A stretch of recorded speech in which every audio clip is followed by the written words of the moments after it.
بسم اللہ الرحمن الرحیم۔ دوسرے روز ہی سلطان ٹیپو نے سرنگا پٹم کی حکومت اور فوج کی کمان سنبھال لی۔ اس نے حکم صادر کیا کہ سلطان حضور کا سوگ ضرور منایا جائے، لیکن اس دوران فوجی تیاریاں بھی جاری رہیں گی، کیونکہ انگریز فوج میسور کی سرحدوں پر پڑاؤ ڈالے ہوئے ہے۔ فوجی تیاریاں پورے زور و شور سے شروع ہو گئیں۔ 7 دن تک اسلحہ کی تیاری ہوتی رہی۔ سلطان حیدر علی نے ہندوستان کی جنگی تاریخ میں پہلی بار راکٹ ایجاد کیے تھے۔ یہ راکٹ ہوائی کی طرح چھوڑے جاتے تھے جو دشمن کی صفوں میں ہر طرف آگ لگا دیتے تھے۔ ان راکٹوں کی تیاری قلعے کے نیچے ایک محفوظ مقام پر ہوتی تھی۔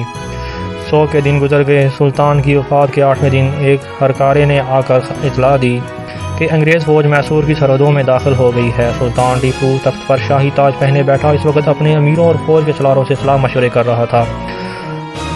اس نے یہ خبر سنی تو تلوار کھینچ کر کھڑا ہو گیا اور بولا، اللہ کی قسم، ہم دشمن کو میسور کی سرحد سے آگے نہیں بڑھنے دیں گے۔ ہم انگریزوں کو وہیں کاٹ ڈالیں گے۔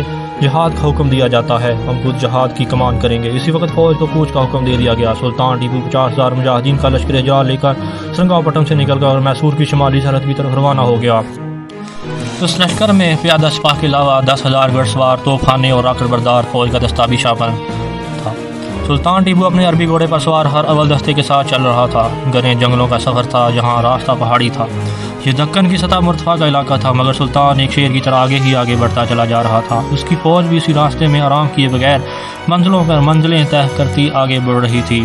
عشاء کی نماز جنگل ہی میں ساری فوج نے پڑھی۔ اس کے بعد سلطان نے فوج کو آرام کرنے کا حکم دیا۔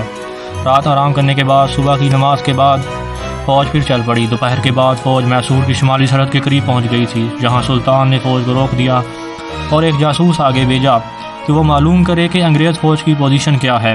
یہ جاسوس برگرفتاری سے جنگل میں سے گزرتا جب دریا کے کنارے پہ پہنچا تو اس نے دیکھا کہ انگریز فوج دریا کے کنارے پڑاؤ ڈالے ہوئے تھی۔ جگہ جگہ خیمے لگے ہوئے تھے۔ جاسوس ایک دیہاتی کے لباس میں تھا۔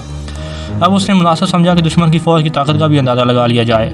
چنانچہ اس نے ادھر سے سوکھی لکڑیاں اکٹھی کر کے اس کا گٹھا سا بنا کر سر پر اٹھایا اور انگریز فوج کے کیمپ کی طرف چل پڑا۔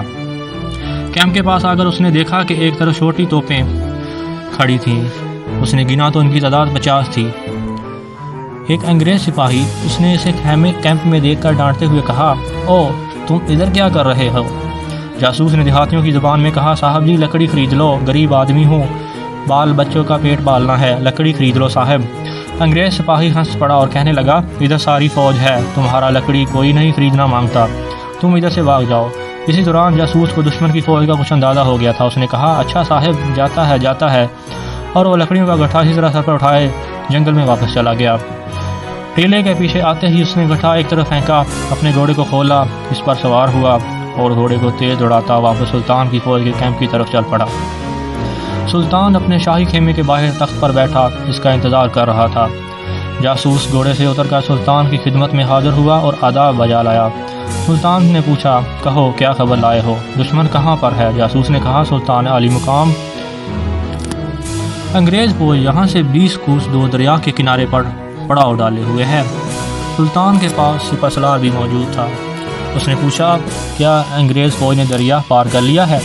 جاسوس بولا، جی حضور، وہ دریا پار کر کے اس طرف والے کنارے پر پڑاؤ ڈالے ہوئے ہیں۔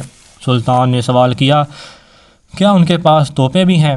جاسوس نے عرض کیا، جی ہاں حضور، میں نے توپوں کی گنتی بھی کر لی ہے۔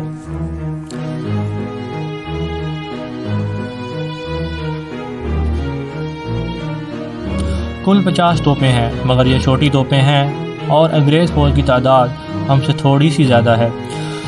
سلطان نے تلوار کے دستے پر ہاتھ رکھ کر کہا،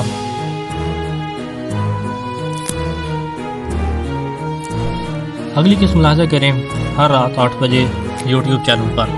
اگر آپ کو ہماری ویڈیو پسند آئی ہے تو اسے لائک کیجیے، شیئر کیجیے اور چینل کو سبسکرائب کیجیے۔